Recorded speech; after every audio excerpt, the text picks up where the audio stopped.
तो आज की क्लास में क्या देखेंगे? कक्षा 10 आपकी क्लास 10 सामाजिक विज्ञान है, ठीक है? कौन सी आपकी सोशल साइंस, ठीक है? और इसमें चैप्टर है आपका अर्थशास्त्र का, ठीक है? जो अर्थशास्त्र है आपकी इकोनॉमिक्स, इसमें है आपका मुद्रा और साख, ठीक है?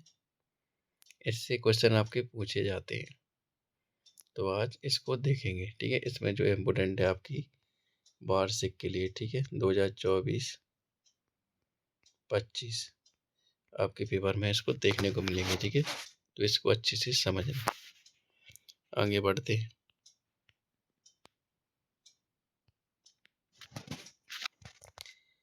जी, कुछ आपके क्वेश्चन यहाँ से उठा लेते हैं वो। क्या पूछेंगे आपको? वस्तु विनिमय प्रणाली क्या होती है? आपकी वस्तु विनिमय प्रणाली तो क्या होती है जी आपकी? इस प्रणाली में मुद्रा का उपयोग किए बिना वस्तुओं का लेन देन होता है। इसमें क्या होते हैं? वस्तु लेते हैं। जैसे एक वस्तु हमारे पास में जे है और सामने वाले के पास में जे है वस्तु, ठीक है? नाम कुछ भी दे दो, इसको ए दे दो, इसको बी दे दो। तो हमें मतलब ए को क्या चाहिए? आपकी बी वस्तु, और बी को क्या चाहिए? ए।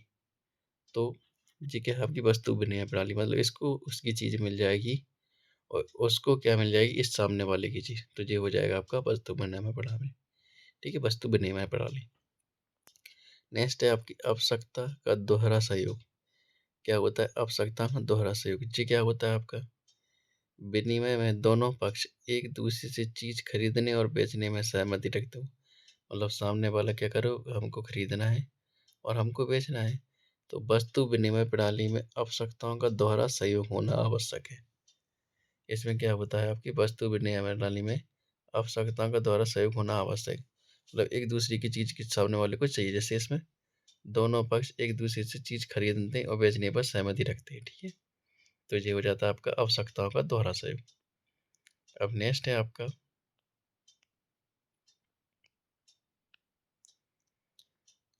आपका विनिमय का माध्यम। विनिमय का माध्यम क्या होता है आपका? तो समझे इस चीज़ को, क्योंकि क्वेश्चन आपके कहीं से भी उठा सकते हैं। समझ में आ जाएगा आप तो आप लिख लेंगे। इसमें क्या है? विनिमय का माध्यम, विनिमय का माध्यम मुद्रा विनिमय प्रक्रिया में मध्यस्थता का काम करती है। जो पैसा है आपकी, ये क्या कहती है? बीच का काम करती है। जैसे आपको किसी सामान की ज़रूरत है, आपने पैसे दिए, सामने वाले को क्या दिए? पैसे, और उसने क्या दे दिया? आपको सामान दे दिया। तो क्या है? जो आपकी मुद्रा है वो क्या कर रही है? बीच वाले का काम कर रही है ना। इसे विनिमय का माध्यम कहा जाता है। इसे क्या कहते हैं? विनिमय का माध्यम। जो मुद्रा काम करती है उसे क्या बोलते हैं? विनिमय का माध्यम। किसी देश की सरकार इसे प्राधिकृत करती है। पैसा आपको पता है कौन करता है? सरकार प्राधिकृत। वो चाहे तो चलाए, वो नहीं चाहे तो नहीं चलाएगी। जैसे आपकी नोटबंदी हुई थी, ठीक है? सरकार को नहीं चाहिए थी तो उसने क्या किया? तो बंद कर दिए थे, ठीक है? कि आप इस जैसे पैसे हैं आपके, जैसे आपके जी है 5 रुपये का नोट, सरकार चाहे तो इसे चला भी सकती है, अगर नहीं चाहे इसे तो क्या कर सकती है? बंद भी कर सकती है, ठीक है? ये क्या है? सरकार के हाथ है।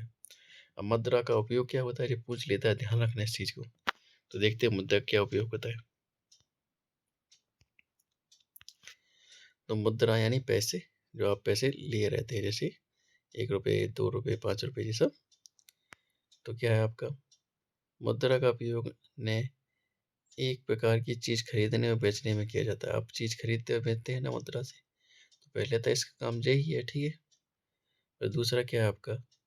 मुद्रा का उपयोग विभिन्न प्रकार की सेवा प्राप्त, मतलब जब आपको जैसे कहीं पर जाना है, बस है आपके पास, ये आपके पास, ठीक है? बस आपकी, अब आपको कहीं पे जाना है तो अब इससे पैसे देंगे तभी जा पाएंगे ना। तो क्या कहते हैं? सेवाएं लेते कि नहीं लेते? पैसे देते इसको, हाँ। जैसे वकील से परामर्श लेने में, डॉक्टर की सलाह लेने आदि में, ठीक है? जैसे अभी हमें कुछ केस वगैरह लड़ना है तो वकील से कुछ सलाह लेंगे या केस लड़वाएं तो पैसे देना पड़ेगी। तो वो क्या है? वो भी आपकी सेवा है, ठीक है बेटा? वो भी आपकी सेवा है। डॉक्टर से दिखाते हैं, उसे पैसे देते हैं हाथ देखने का, तो वो भी आप क्या कहते हैं? सेवा लेते हैं उस डॉक्टर से। नेक्स्ट पॉइंट है आपका, मुद्रा की सहायता से कोई भी अपनी चीज़ बेच भी सकता है। कोई चीज़ है आपके पास में, उसे बेच सकता है, और हमने एक दूसरी चीज़ खरीद खरीद भी सकता है। अपनी चीज़, जैसे हमारे पास में एक घर है, हमने यहाँ को बेच दिया इस घर को, ठीक है, क्योंकि हमें क्या करना था, दूसरी का घर लेना था, ठीक है। तो ये अपना बेच दिया और जो दूसरी का क्या कर सकते हैं, हम खरीद सकते हैं। तो आपका ये क्या मुद्रा का उपयोग है, ठीक है, मुद्रा का। अब देखें नेक्स्ट इसमें क्या बोल रहे हैं। इसी प्रकार मुद्रा से सेवा का भी लेन देन होता सकता है, मतलब जो सेवा लेते हैं पैसे से, मुद्रा में भुगतान करने में बड़ी आसानी रहती है। अब देखो, लोग बैंकों में अतिरिक्त, पॉइंट ध्यान से देखना चाहिए, इंपॉर्टेंट है। लोग बैंकों में अतिरिक्त नकद अपने नाम से खाता खोल कर जमा करते हैं। आपने बैंक में खाता खुलवाया होगा, तभी पैसे जमा होते हैं। बिल्कुल, बिना खाते के आप जमा नहीं कर सकते। नेक्स्ट पॉइंट, आपके खातों में जमा धन की मांग जरिए निकाला जा सकता है। धन की मांग जरिए निकाला जा सकता है, जिसे मांग जमा कहा जाता है। आपको क्या करना है, पैसे चाहिए होंगे तो आप क्या कर सकते हैं, निकाल सकते हैं इसको।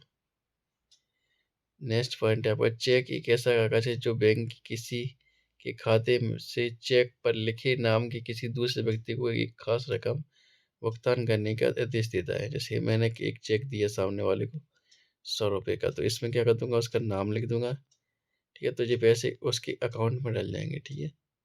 इसमें क्या चाहिए, मुझे अकाउंट की जरूरत नहीं है, कि सामने वाले को चाहिए, ठीक है। तो ये होता है आपका चेक। अब क्या पूछ लेता है कभी कभार, बैंक की ऋण संबंधी गतिविधियां, मतलब जो बैंक आपको लोन देता है ना, तो क्या गतिविधियां होती है, क्या करता है, तो ये ध्यान से देख लो। ये पूछा जाता है और आपकी निजी जिंदगी में तो काम ही आता है। जैसे क्या है, पहला पॉइंट है, भारत में जमा का 15% हिस्सा अपने पास रखता है। तो जैसे आपके पास कोई बैंक है, मतलब जैसे आपको मान लेते हैं, ये आपका SBI बैंक, तो ये क्या कहता है, बैंक जमा का 15% हिस्सा, इसमें जितने ही पैसे, वो कितना पैसा रखेगा, आपका 15%, और बाकी का पैसा 85% कहाँ चला जाएगा, RBI के पास, ठीक है, RBI के पास। आपको पता ही सबसे बड़ा बैंक भी है, तो कितना रखता है जी, 15% खाली। दूसरा पॉइंट है, इसे किसी एक दिन में जमाकर्ताओं द्वारा धन निकालने की संभावना को देखते हुए यह प्रावधान किया गया है, ठीक है। ये पैसा इसलिए रखा गया 15%, क्योंकि आपका पैसा निकाल सकते हैं, ठीक है, इस वजह से, नहीं तो जेब भी नहीं रखा जाता। नेक्स्ट पॉइंट है आपका, बैंक जमा राशि के एक बड़े भाग को ऋण देने के लिए इस्तेमाल करते हैं। जो बैंक के पास पैसा है ना, वही अपना पैसा, मतलब एक दूसरे का पैसा ही हमको क्या मिलता है, ऋण मिलता है। जैसे ए ने पैसे जमा किए कहाँ पे, SBI में, और लोन किसे चाहिए, बी को, तो ए का पैसा किसे मिल जाएगा, बी को। लेकिन अब क्या करेगा बैंक, इसी को तो ब्याज मिलेगा, लेकिन इस पे क्या करेगा, वो ब्याज लेगा। तो इस प्रकार से बैंक कमाई करता है। नेक्स्ट पॉइंट है, ब्याज के बीच का अंतर बैंकों की आय का फंक्शन होता है। अब ब्याज की बैंक, मतलब इसको ए वाले को क्या करता है, बैंक कम रेट पे ब्याज देता है, इसको 2% दिया, और इससे कितना ले लिया, 10%। तो जो इसके बीच में 8% गैप है, उससे फायदा कौन उठाएगा, बैंक, आपका बैंक, ठीक है। तो ये आपके बैंक की ऋण संबंधी गतिविधियां होंगी, पूछी जाती है, ध्यान रखना इसको। अब आगे बढ़े। अब है आपका भारतीय रिजर्व बैंक के कार्य पूछा जाता है, शायद आपका आवासिक में आया था। भारतीय रिजर्व बैंक की क्या कार्य, RBI, वही आपका रिजर्व बैंक ऑफ इंडिया। इसके कार्य क्या है, क्या काम करता है, ये तो ध्यान से देखना। पहला पॉइंट है, केंद्रीय सरकार की तरफ से करेंसी नोट जारी करता है जी, क्या करता है, सरकार की तरफ से क्या करता है जी, करेंसी नोट जारी करता है, ठीक, करेंसी नोट जारी करता है। दूसरा पॉइंट है आपका, देखता है कि बैंक वास्तव में नगद शेष बनाए बनाए हुए हैं, ठीक है। क्या देखता है कि बैंक के पास में नगद पैसे हैं कि नहीं है, ठीक है, बैंक के पास पैसे होने चाहिए, नहीं होंगे तो क्या देगी सामने वाले को। नेक्स्ट है आपका, समय समय पर बैंकों से यह जानकारी लेता है कि कितना और किनको किस ब्याज दर पर ऋण दे रहा है, किनको कितना ब्याज दे या कितना ऋण पैसा ले रहा है। तो ये क्या हो जाएगा आपका, RBI की का इम्पोर्टेंट है, बहुत ध्यान देना। अब आगे बढ़ेंगे। अब है आपका औपचारिक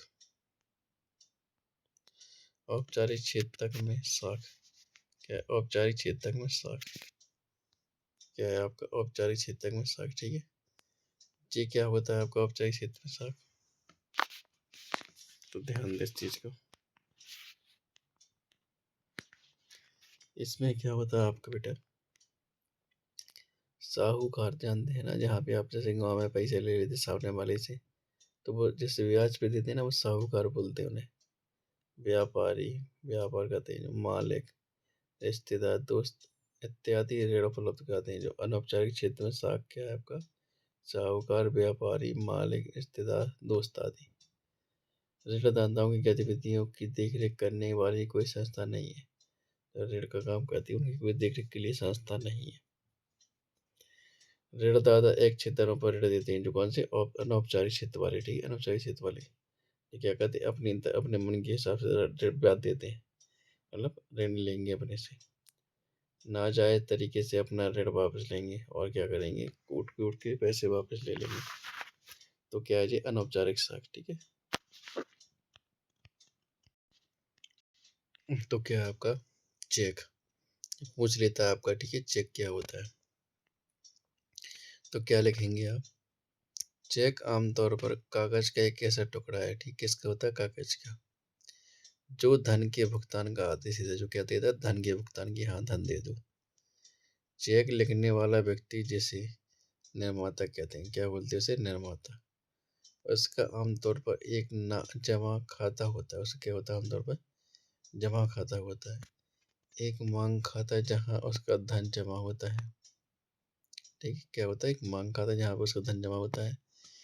चेक कहता, चेक पर धनराशि, दिनांक, अदाता सहित कई विवरण लिखता है और यह आदेश देते हुए हस्ताक्षर करता है कि उल्लेखित धनराशि को इस व्यक्ति या कंपनी को उसके द्वारा भुगतान किया जाए। तब क्या हो जाता है, आप पैसे वो सामने वाले अकाउंट में डल जाते हैं, ठीक है। नेक्स्ट है आपका, रिजर्व बैंक ऋणों की औपचारिक स्रोतों की कार्यप्रणाली पर नजर रखता है।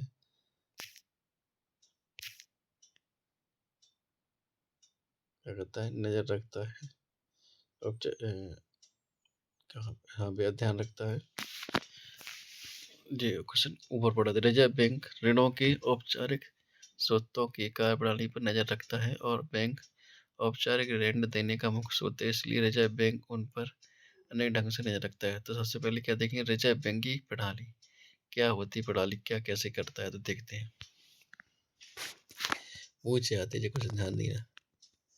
हर बैंक अपने पास जमा पूंजी की एक न्यूनतम राशि रखेगा, जितने भी उसके पास जमा है उसकी एक न्यूनतम राशि रखेगा।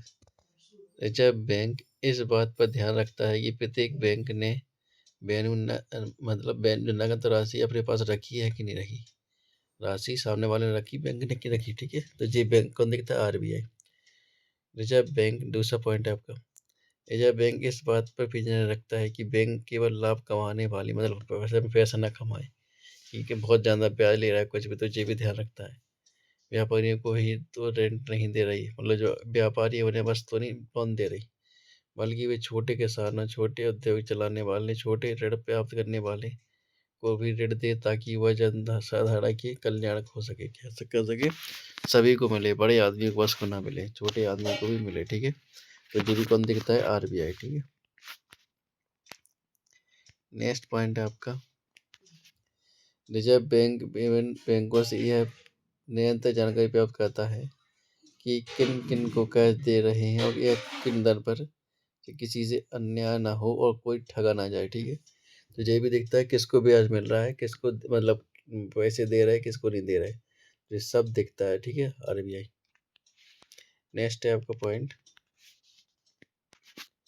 लोग अनौपचारिक क्षेत्रों से अधिक ऋण इसलिए लेते हैं क्योंकि ग्रामीण भारत में रहने वाले गरीब लोग, छोटे किसानों, कारीगरों को सस्ते ब्याज पर रेंट न मिलना एक बड़ी समस्या है, और औपचारिक स्रोतों का ज़्यादा ना होना, इसलिए, और जो भी औपचारिक स्रोत उपलब्ध हैं उनमें अधिक से अधिक कागजी कार्रवाई होना भी इसका मुख्य कारण है, ठीक है। लोग साहूकार से इसलिए लोन ले लेते हैं क्योंकि वो जल्दी पैसे दे देते तुरंत, लेकिन बैंक में जे फॉर्म ये सब इसलिए नहीं होता। तो ये आपका चैप्टर आज फिनिश हो गया, कौन सा, मुद्रा और साख, ठीक है। इससे इम्पोर्टेंट क्वेश्चन यहीं से मिलेंगे आपको वार्षिक में 2023 वो 24-25 में। ठीक है, इसी प्रकार नेक्स्ट क्लास में मिलेंगे। धन्यवाद।